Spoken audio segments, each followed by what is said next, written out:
Welcome to the Deep Dive, your express lane to becoming exceptionally well-informed. Today we're diving into a market as old as civilization itself, one that has captivated humanity for millennia. Precious metals. Gold, silver. They're more than just elements. They are timeless symbols of wealth, stability, and, well, enduring allure. Now, traditionally, when you think about investing in these metals, your mind probably goes to, physical bars or coins, maybe shares in a traditional mining company, the companies that get their hands dirty, quite literally digging these treasures out of the ground. But there's a fascinating and for many an almost sort of secret pathway to this market that offers some truly unique advantages, sidestepping many of the common pitfalls. Today, we're taking a comprehensive deep dive into Wheaton Precious Metals Corporation, or WPM. They are really the world's premier precious metals streaming company. Our mission is clear. We're going to dissect its unique business model, unravel its formidable financial strength, explore its compelling growth potential, and crucially, identify the inherent risks you need to understand. Think of this as your shortcut to being incredibly well-versed about a highly specialized yet exceptionally powerful corner of the investment world. You're going to discover why WPM isn't just another precious metals stock, but truly a different breed of beast in this ancient yet constantly evolving jungle. That's exactly right. And for this deep dive, we've really gathered and distilled insights directly from the most recent comprehensive investment analyses on WPM. We want to cut through the jargon, bring you the core knowledge. We'll start by illuminating the fascinating mechanism of streaming agreements, how they actually work, and why they're so distinct. Then we'll pivot to WPM's remarkably robust portfolio of assets, its financial fortress of a balance sheet, and ultimately what truly sets it apart as a leader in this highly specialized sector. Our goal here isn't just to tell you what WPM does, but to help you connect these intricate pieces so you can clearly understand why it matters and how it positions itself within the broader investment landscape, equipping you with valuable insights for your own informed decisions. Okay, let's unpack this for you. Before we get into WPM specifically, we really need to lay the groundwork and understand its fundamental business model. Precious metals streaming. It's a term many might have heard, but maybe don't fully grasp. What exactly is streaming? And maybe more importantly, how does it fundamentally differ from traditional mining or even from a royalty company, which some might mistakenly think is the same thing?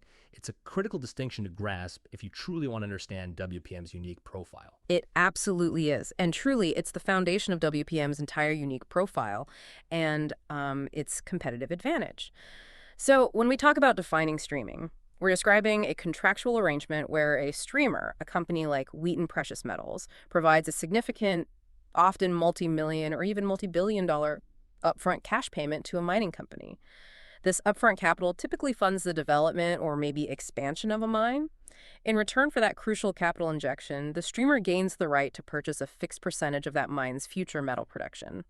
Now, this production is often a byproduct, meaning it's not the primary metal the mine is targeting. Think silver recovered from a copper mine, for example, or gold from a base metal operation. The key here and what makes it so powerful is that the streamer acquires this metal at a predetermined, deeply discounted fixed cost for the entire life of the mine. Wow, okay, for the whole life of the mine. Exactly. Let's put a concrete example from the sources to illustrate this. Imagine a streamer pays, say, $300 million up front to a copper mining company. In return, they get the right to buy 50% of that copper mine's future silver production at a fixed price of just $5 per ounce for as long as that mine operates. That $5 per ounce is contractually locked in, regardless of what the market price for silver does in the future. Okay, that's pretty clear. And how does that stack up against traditional mining then? You said they're not operators. Right, and that's absolutely crucial. Streamers are not mining operators. They don't lease land, they don't dig, they don't manage complex labor forces, they don't buy heavy specialized equipment. Crucially, they don't bear the direct operational costs like energy, fuel, or day-to-day wages.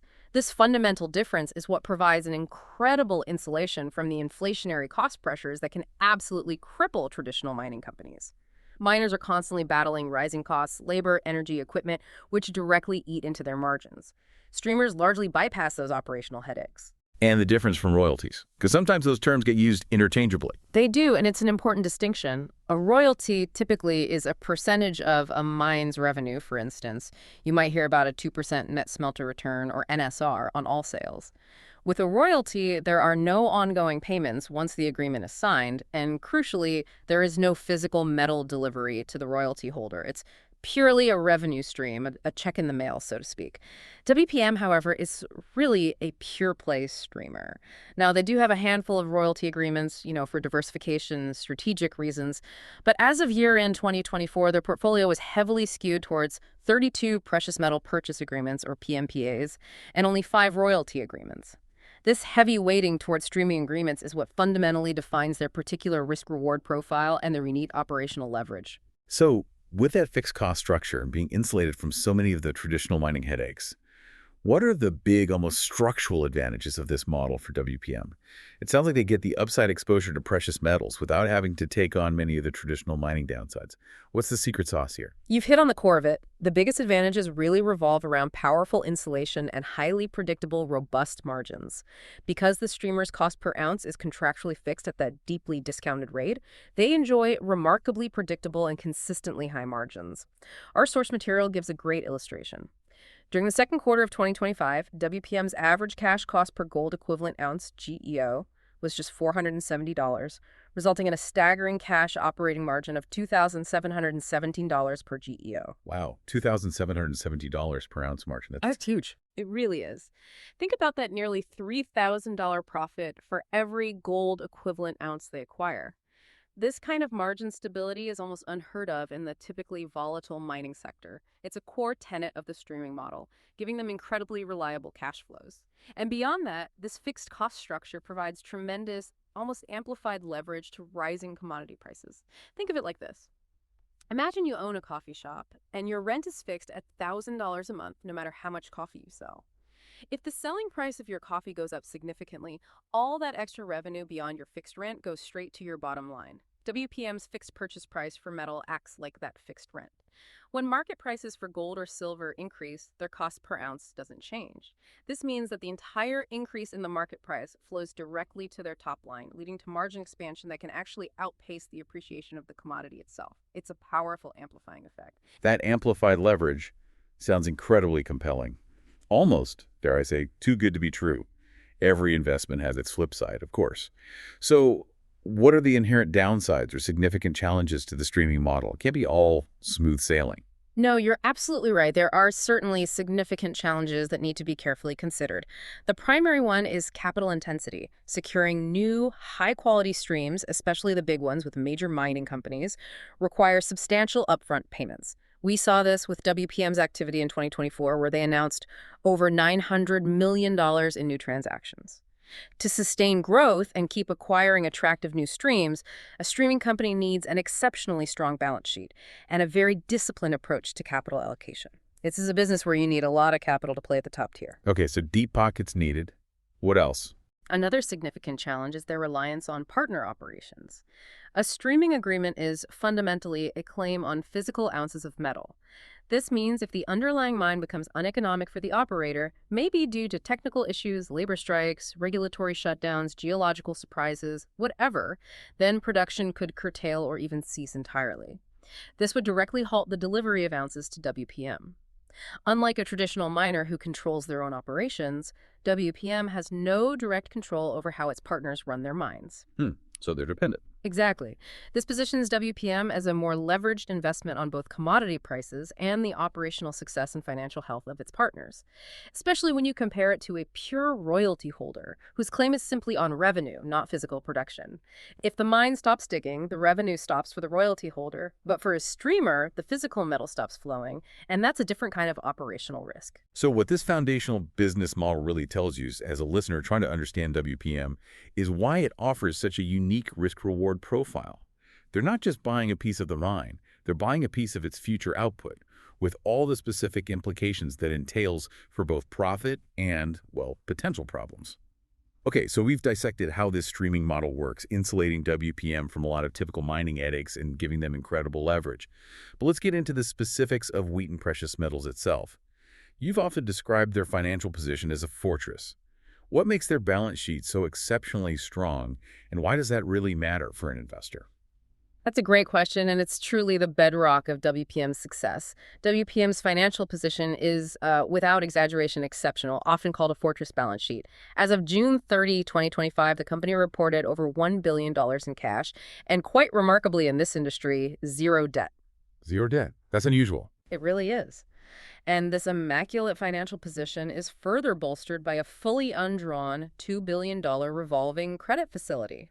Now, this facility was not only extended out to 2030, providing long-term flexibility, but it was also enhanced with an additional $500 million accordion feature, which means they can easily expand the facility even further, potentially up to $2.5 billion if the right, truly massive opportunity comes along.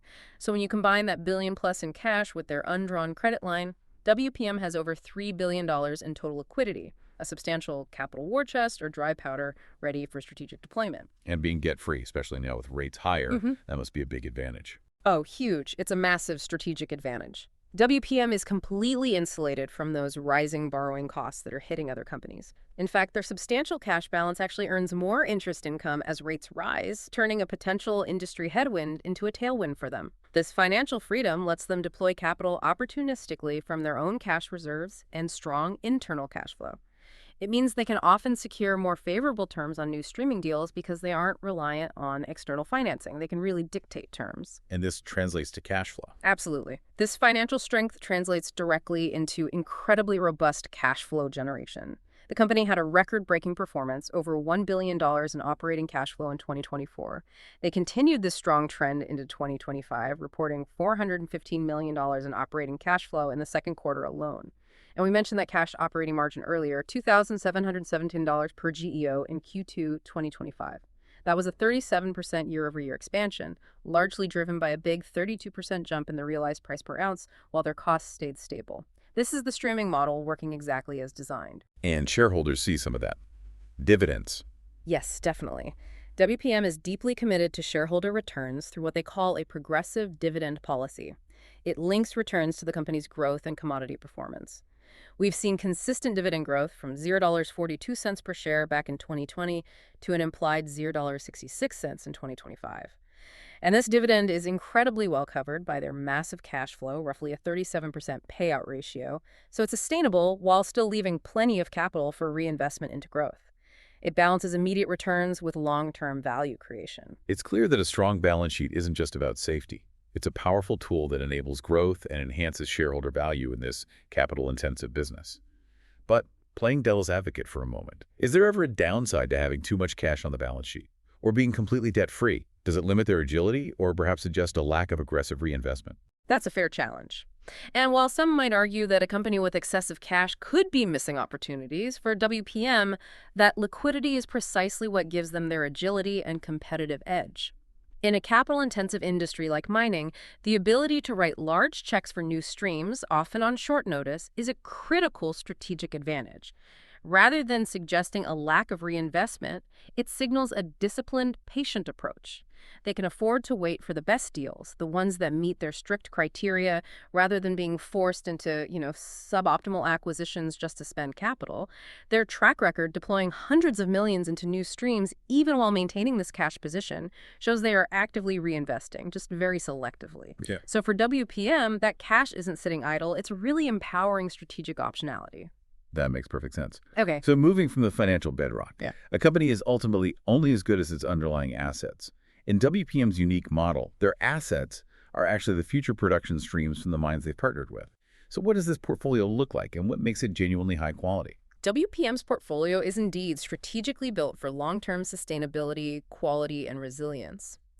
As of the end of 2024, it comprised agreements covering 18 operating mines and 25 development stage projects.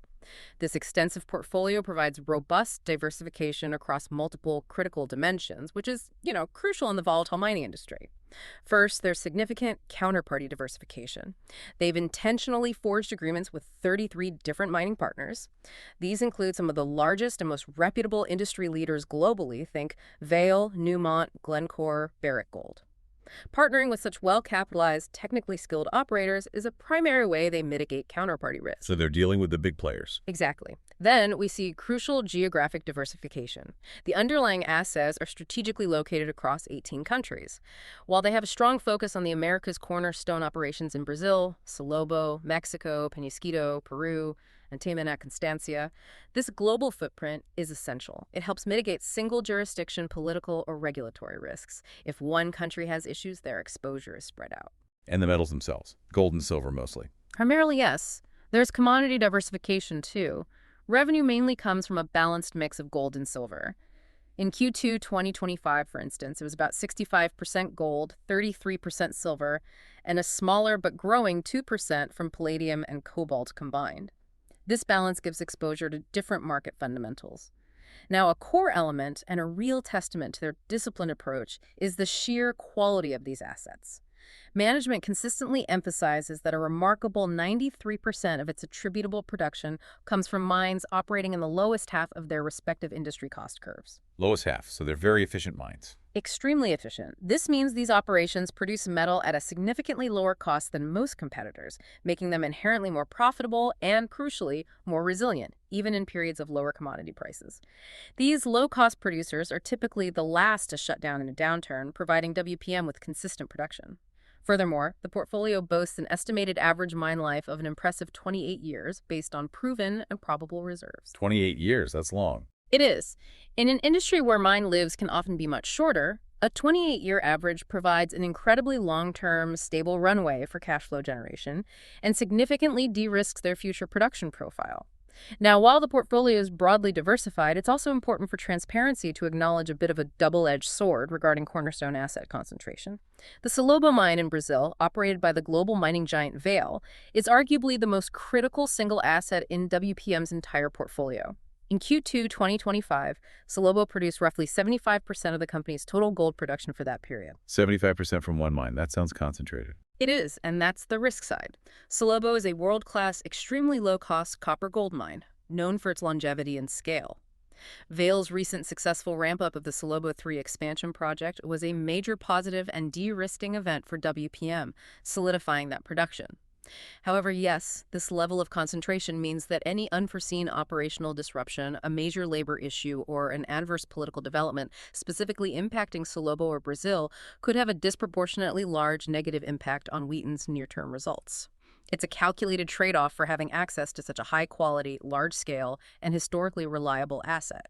That deep dive into their portfolio really highlights the strategic balance they strike between quality and sheer quantity, and how this deep diversification helps manage the inherent risks of mining, even for a non-operator like WPM.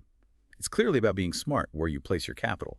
And what's fascinating here is how WPM has gone beyond merely acquiring good assets to actually construct a self-reinforcing virtuous cycle that acts as its economic moat.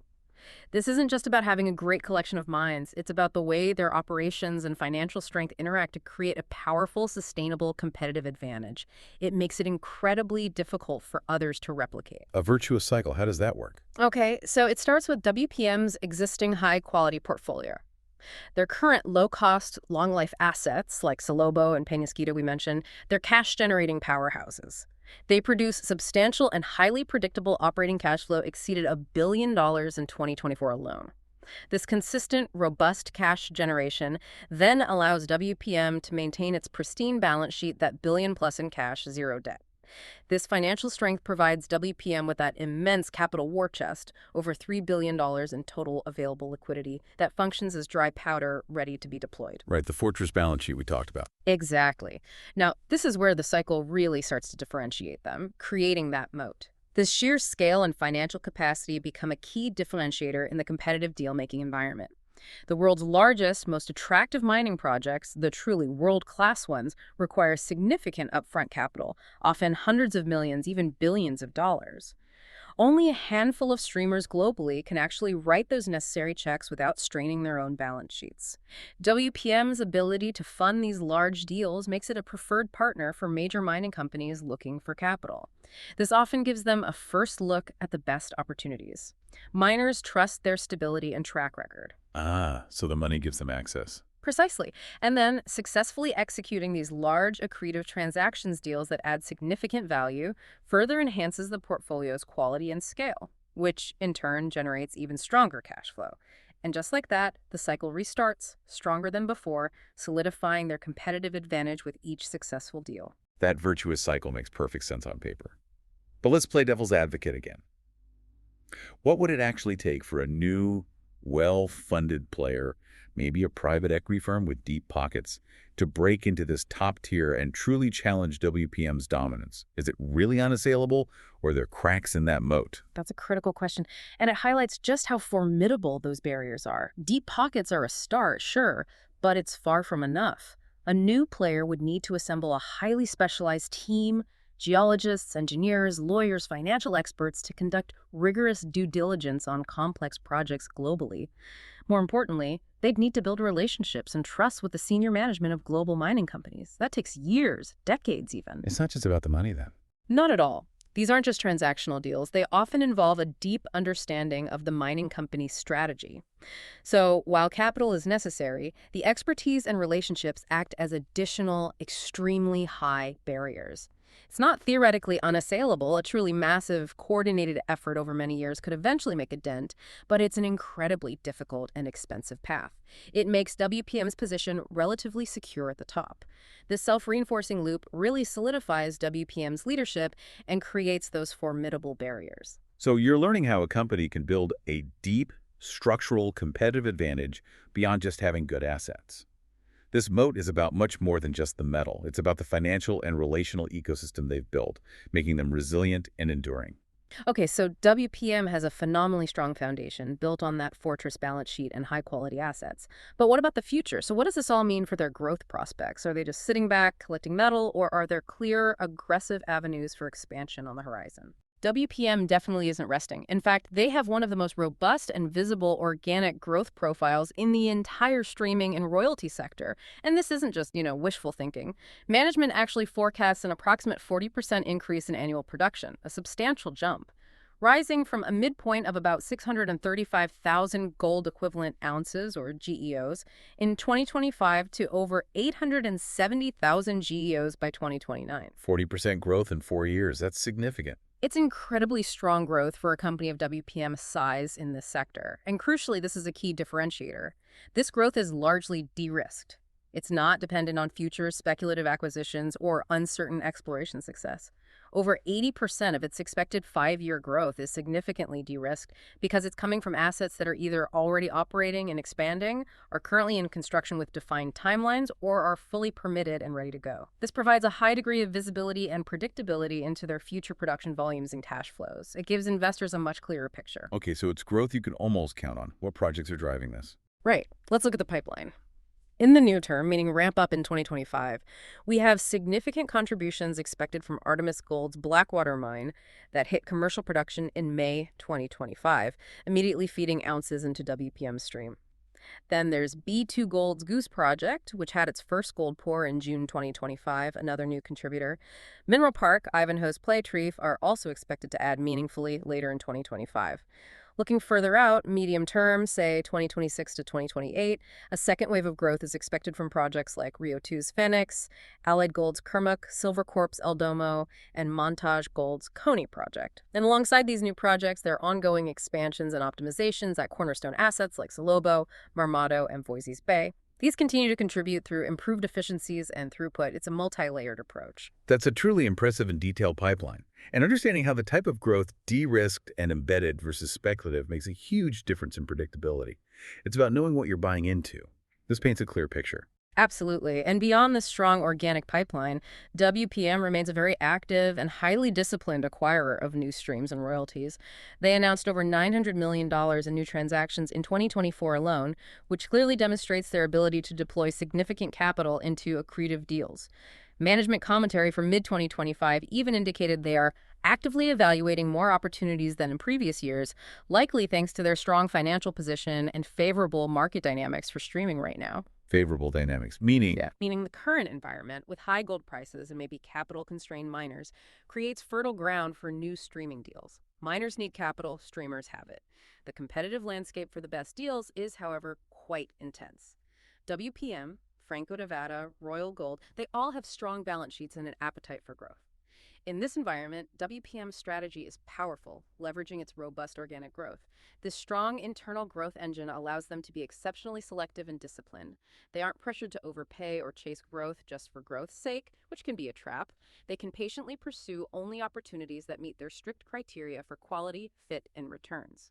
This patience, combined with their financial muscle, lets them pounce on truly exceptional deals. It certainly highlights how having such a strong internal growth engine empowers a company to be much more strategic and patient with external acquisitions. They can wait for the right deal, not just any deal. So WPM is a big fish in this pond, clearly with a strong strategy for both internal and external growth. But what does that pond itself look like? What are the dynamics of this specialized market, and how does WPM compare to its fellow big fish, the other major players? The precious metals streaming and royalty sector occupies a really unique and highly specialized niche within the broader mining industry. They're essentially sophisticated, long-term capital providers. What's particularly interesting is how consolidated this sector is. The three largest players, Wheaton Precious Metals, Franco-Nevada, and Royal Gold, collectively account for an estimated 80% of the market by volume of gold equivalent ounces. 80%, just three companies. Roughly, yes. Other notable, though smaller competitors include Osisko Gold Royalties and Sandstorm Gold. This highly concentrated structure isn't accidental, it's a direct result of those formidable barriers to entry we touched on. The primary barrier is access to capital. Big deals need hundreds of millions, sometimes billions, upfront. Only a handful can do that. Second is technical expertise.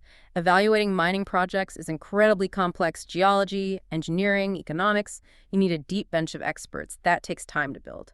And finally, establish relationships with the senior management of global mining companies. Absolutely crucial for sourcing and securing the best deals. These are built on years, decades of trust and successful partnerships. So it's capital, expertise, and relationships. Tough to break in. Very tough. And the relationship between streamers and mining operators is truly symbiotic, a mutually beneficial ecosystem.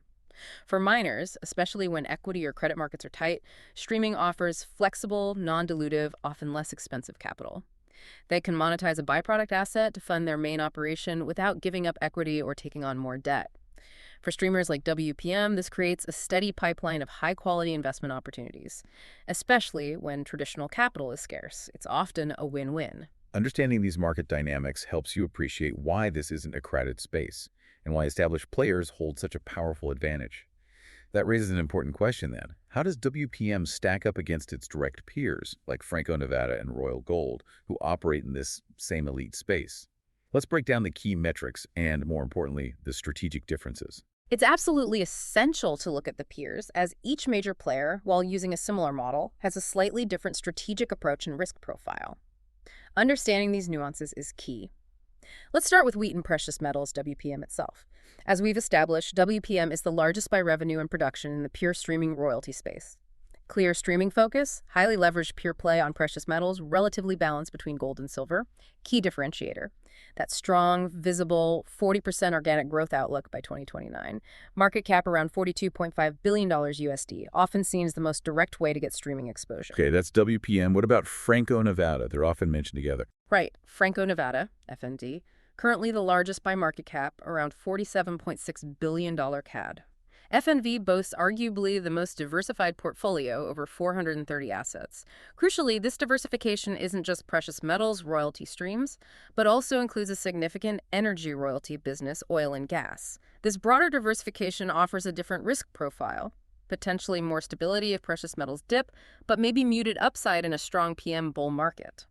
FNV also projects 40% growth by 2029, though this figure heavily includes contributions from its Cobre Panama asset, which has faced significant geopolitical challenges. We'll touch on that. Interesting diversification there. And Royal Gold. Royal Gold, RGLD. They have a large, diversified portfolio, too, around 175 properties. They have a more balanced mix of royalty and streaming interests compared to WPM, so not as heavily skewed towards streaming. They're particularly noted for their consistent long history of annual dividend increases, often a favorite for income-focused investors. Market cap around $11.1 billion USD. And you mentioned Osisko. Yes, Osisko Gold Royalties, OR. That's smaller, but notable and growing peer.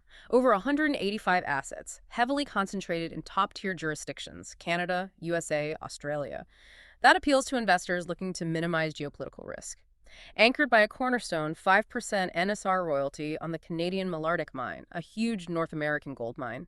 They project around 40% growth by 2028, market cap roughly $5.1 billion SAD. So comparing them, WPM leads in pure PM production, strong growth like FNV, but more focused. Exactly. The critical contrast often comes down to diversification versus focus.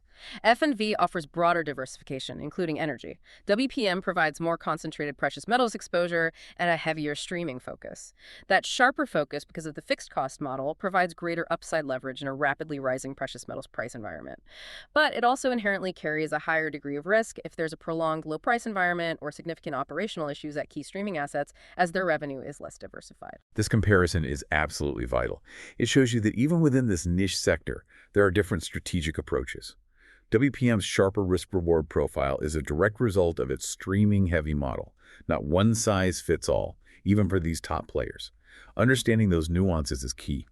Okay, even with all these strengths, the fortress balance sheet, high-quality assets, visible growth, powerful business model, no investment is without potential pitfalls.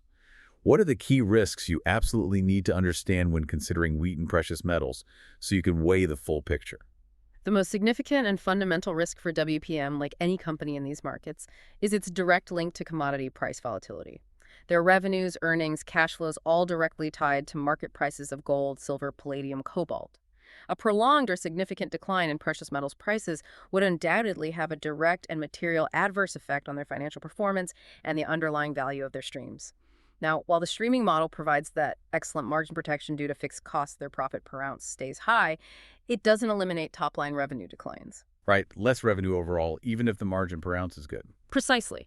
If gold drops from $3,300 to $2,000, their revenue from gold streams drops proportionally. We saw this during the big PM downturn in 2013-2015. WPM's revenue was hit, but their margins held up much better than traditional miners who are battling falling prices and rising costs. It showed the resilience of the model, but not immunity from a revenue hit. This sensitivity makes WPM fundamentally a directional bet on long-term precious metal prices. Okay, commodity price risk is number one. What else? You mentioned reliance on partners. Yes, counterparty and operational risk. As a non-operating company, WPM is entirely dependent on the ability of its third-party mining partners to successfully develop, permit, construct, and, most importantly, operate their mines efficiently and consistently.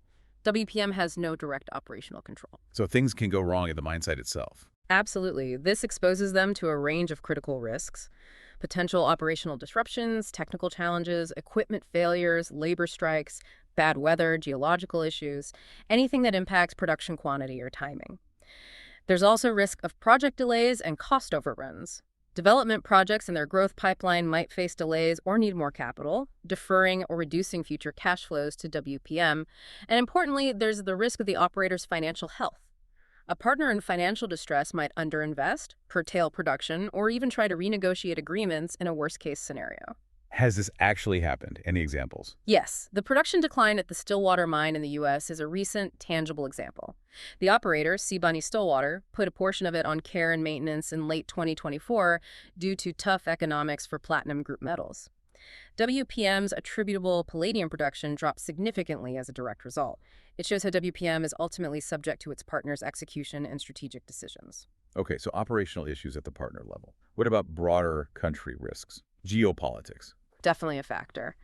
WPM's portfolio spans 18 countries, each with its own political, economic, and regulatory environment. While diversification helps, it also introduces a spectrum of geopolitical and regulatory challenges. These risks could include abrupt changes in fiscal regimes, governments increasing taxes, royalties, or levies impacting mine profitability. There are evolving permitting and environmental regulations, changes in laws, tougher social license rules, or permit delays could halt production. And, of course, the threat of political instability.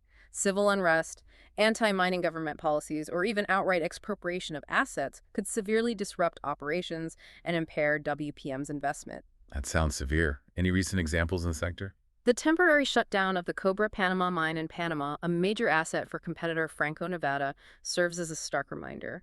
When the Panamanian Supreme Court declared the mine's contract unconstitutional, FNV faced huge uncertainty and a material hit to its expected production, despite its diversification. It shows even big players aren't immune. Right, a real-world example of that risk. Right. Any other major risk categories? Financial? Yes, finally, financial and broader capital market risks. While WPM's debt-free status insulates it from direct interest cost increases, changes in interest rates still affect the broader capital markets. Higher rates increase the cost of capital for the whole industry, potentially impacting asset valuations and the economics of future streaming deals. On the flip side, as we noted, WPM's big cash balance actually benefits from higher rates through increased interest income. There's also currency exposure. WPM reports in US dollars, but its partners incur costs in local currencies. Big exchange rate swings can affect the underlying mine profitability. If a local currency strengthens a lot against the US dollar, it could squeeze the operator's margins, maybe affecting their incentive to produce. Currency volatility creates uncertainty. These aren't just theoretical risks. They are real-world challenges that can impact even the strongest companies, reminding us to always consider the full picture, not just the exciting upside. It's a complex web. Okay, valuing a traditional mining company is already a challenge. But WPM's streaming model, while simplifying some operational aspects, adds another layer of intrigue to valuation. How do expert analysts actually put a price tag on a precious metal streamer? Can't be as simple as just looking at a price-to-earnings ratio, can it? You're absolutely right. It's far more nuanced than a simple PE. Streaming and royalty companies, because of their unique business model, consistently trade at premium valuation multiples compared to traditional miners. We're talking metrics like price to cash flow, PCF, and enterprise value to EBITDA. EBITDA. This premium is generally attributed to their superior model: higher, more stable margins, lower operational risk, greater predictability of cash flows. The market rewards that stability and reduced risk. Historically, the largest, highest quality players like WPM and Franco-Nevada typically command the highest multiples because they embody these advantages most strongly. Comparing WPM's multiples against peers helps gauge market sentiment. Okay, so multiples are one piece, but what's the core valuation method? Stepping back for a moment, the primary, most comprehensive valuation methodology for companies in this sector is based on net asset value, or NAV. For a streaming company, the NAV is calculated meticulously, asset by asset. This means a detailed discounted cash flow, or DCF model, is built for each individual streaming and royalty agreement in their portfolios. For every single one. Wow. Yes, it's detailed work. The key inputs for each asset's DCF are quite granular. You need the mine's expected production profile over its entire life, a long-term forecast for the commodity price, gold, silver, etc., and critically, that contractually fixed price WPM pays for the metal. The resulting cash flows from each stream are then discounted back to the present using a discount rate reflecting the asset's specific risk. Typically, a lower rate may be 5% for mature producing assets and higher rates, perhaps 8–10% or more, for development stage projects due to their greater uncertainty. The sum of all these present values is the gross asset value.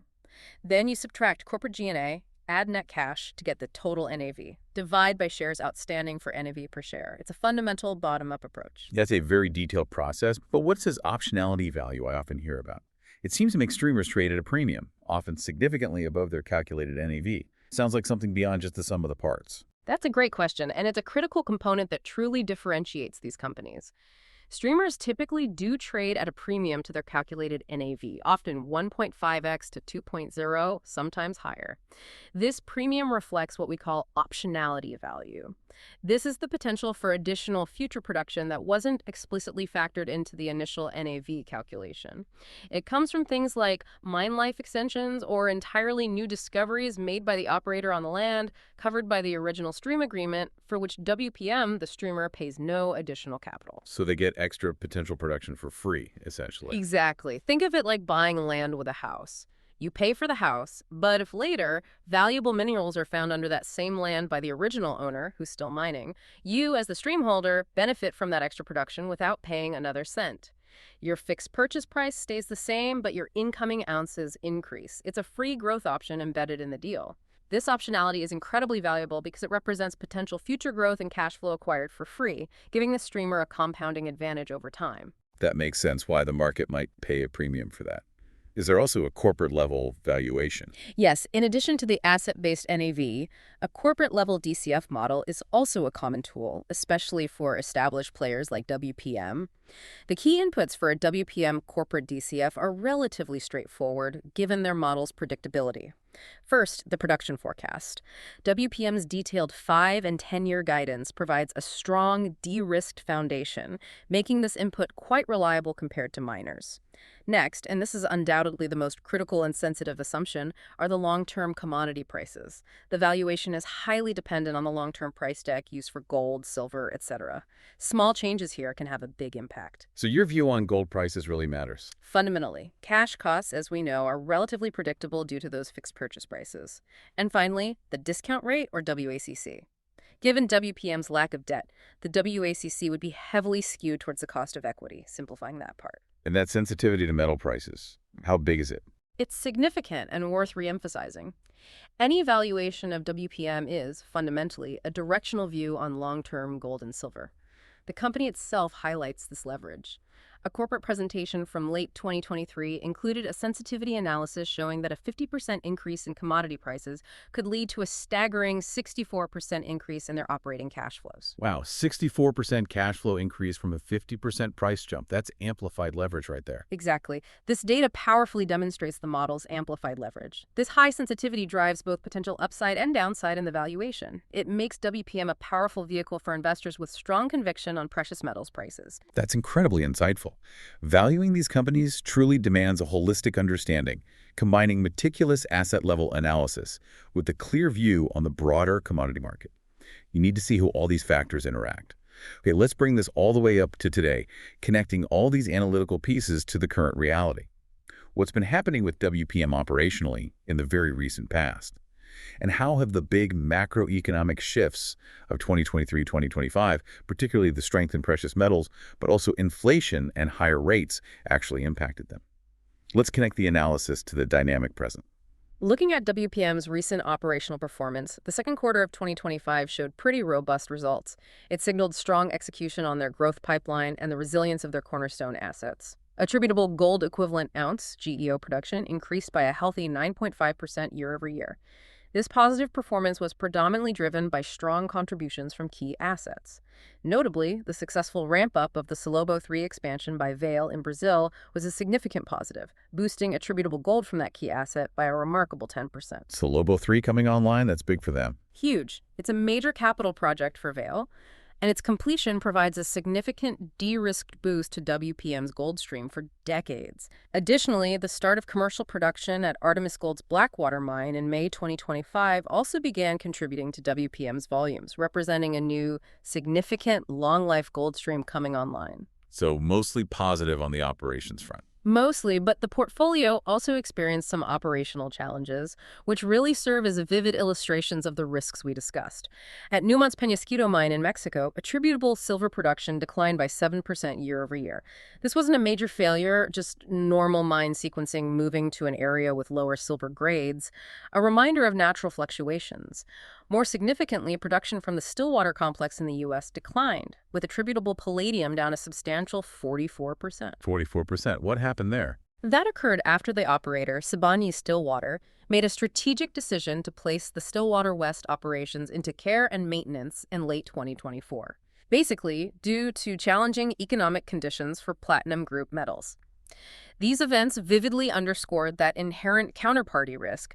WPM is subject to the operational decisions, performance, or even strategic shifts of its partners, even giant ones. Right, underscores that dependency. Any corporate news? Yes. On the corporate front, Wheaton announced key senior management promotions in June 2025, appointing Haytham Hodaly as president, a longtime executive there. The company stated these changes were made to strategically position itself for its next era of innovation and growth, signaling a proactive approach to its future, focusing on leadership and future-proofing. Okay, interesting.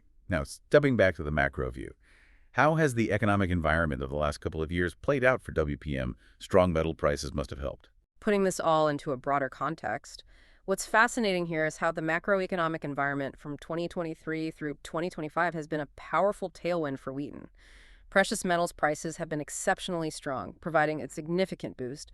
Gold, in particular, reached all-time nominal highs in 2025, consolidating comfortably in the mid-$300 per ounce range during the summer. This sustained strength in gold and, to a lesser extent, silver has been the primary driver of the company's record financial results. It really demonstrates that amplified leverage to commodity prices we talked about.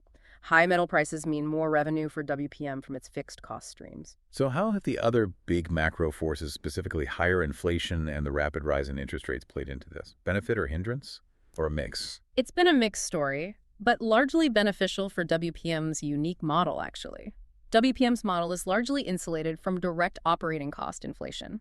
Their costs to acquire ounces are fixed by contract, so they don't see their per ounce cost go up with rising labor or energy prices like a traditional miner does. That's a huge competitive advantage in an inflationary environment. However, broader inflation does increase the capital expenditures for its mining partners to build new projects or expand existing ones. This can lead to budget overruns, and potential delays in the development pipeline are risked for WPM's future growth if partners struggle. But there's a flip side. Yes. Conversely, high inflation often increases miners' demand for capital as their own costs rise. And that can create a more favorable landscape for streamers like WPM to deploy capital into new deals. They become an even more attractive financing partner. Okay, so inflation is mixed. What about higher interest rates? Higher interest rates have certainly made traditional debt financing more expensive for mining companies. This further increases the relative attractiveness of streaming as an alternative source of capital, funneling more potential deal opportunities towards WPM. And for WPM itself, with its very large cash balance and zero debt, higher rates translate directly to increased interest income on its cash reserves, a nice passive boost to earnings. So while inflation can create some indirect headwinds for their partners, the direct impacts of both inflation and higher rates have largely proven beneficial or insulating for WPM. It's fascinating how a company's business model can interact with and sometimes directly benefit from these large-scale economic forces. You're seeing how WPM's structure has allowed it to not just navigate, but in many ways, thrive even amidst significant economic shifts. We've taken a truly comprehensive deep dive into Wheaton Precious Metals today.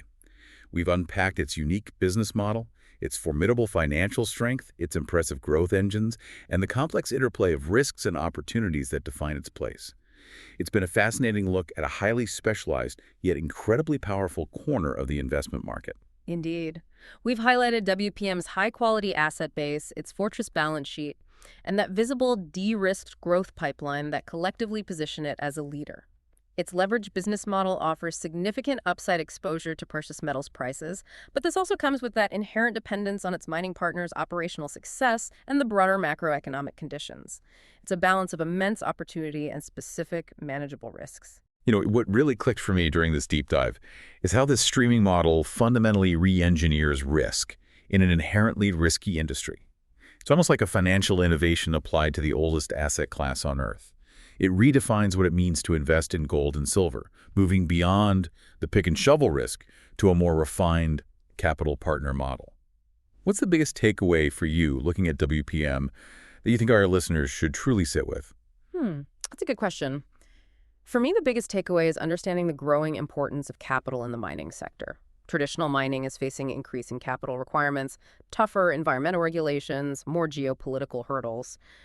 It's getting harder. This raises an important question for the future.